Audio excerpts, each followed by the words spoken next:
Baik Ustaz, terkait tadi hadis yang kedua bahwa ridha Allah terdapat pada keridhaan orang Ya, tua Ustaz. Nah, bagaimana ketika orang tua mungkin memerintahkan dalam perkara yang melanggar syariat begitu Ustaz? ya. Jadi tugas kita sebagai anak itu berusaha mencari dan membahagiakan orang tua.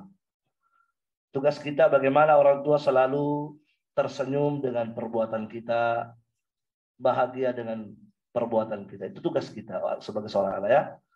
Pernah ada sahabat Nabi berangkat berjihad. Sudah minta izin sama orang tua. Cuma orang tuanya menangis. Ya namanya orang tua tahu anaknya mau pergi berjihad pasti ya mayoritasnya ya tidak akan kembali kan. Sedihlah dia, menangislah ibu itu.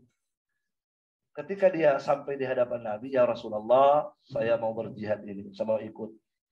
Nabi bertanya, ahyun walidak, apakah masih hidup orang tuamu? Kata anak itu, iya masih hidup. Tadi ketika kamu pergi, bagaimana orang tuamu? Menangis. Apa kata Nabi? Irji ilaiha. Kembalilah engkau kepadanya. Fa'adhikhuma kama abkaitahuma. Buatlah keduanya tersenyum. Sebagaimana tadi engkau telah membuatnya menangis. Padahal dibuat menangis bukan karena anak salah. Tidak, mau berjihad. Dan orang tua menangis karena sedih berpisah dengan anaknya. Tapi apa kata Rasulullah? Kembali engkau kepada ibumu, buat dia tersenyum sebagaimana engkau telah membuatnya menangis. Maka tugas seorang anak bagaimana selalu menjadikan orang tuanya tersenyum, bahagia, mencari ridhonya, seperti itu. Nah, kadang jamaah sekalian ada tindakan anak kadang membuat orang tuanya marah. Tergantung. Nah, kalau seandainya ada tindakan anak itu sesuai dengan syariat, ya, sesuai dengan syariat, tetapi ternyata membuat orang tuanya marah.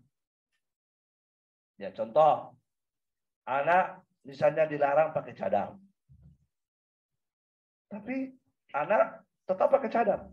Akhirnya perbuatannya dia, tindakannya anak itu membuat orang tuanya marah. Nah, apakah ini masuk dalam hadis tadi? Tidak. Tidak masuk. Ya. Ada misalnya orang tua menyuruh anak perempuannya begini, padahal itu melanggar agama. Ya. Nah, kalau ada tamu, ya kalau keluar saya dari kamar, layani itu tamu. Ya kan? Nah, ya melayani tamu boleh. Tapi jangan kau pakai cadar kan?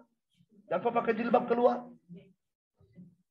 Saya malu, ya kan biasa ada gitu ya. Enggak usah pakai kalau kau mau pakai cadar nanti keluar rumah. Tapi kalau dalam rumah ya padahal tamunya bukan mahram. Ya. Kecuali kalau tamunya keluarga mahram ya enggak usah pakai cadar. Tapi ini tamu orang lain bukan mahram dia. Apa kata orang tua? Keluar dulu bawa minuman, enggak usah pakai cadar ya.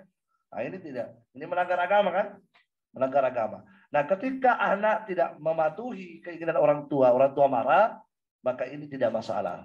Ya, cuma mungkin tinggal anak itu berusaha melakukan sesuatu sehingga orang tua tidak sampai marah. Sebab dalam perkara maksiat itu kita tidak boleh taat kepada siapapun walaupun kepada orang tua. Kata Nabi, la ta'ata li makhluk bi maksiatil khaliq. Tidak boleh taat kepada makhluk, siapapun makhluk itu, termasuk orang tua, kalau itu bermaksiat kepada Allah yang menciptakan manusia. Allah a'lam.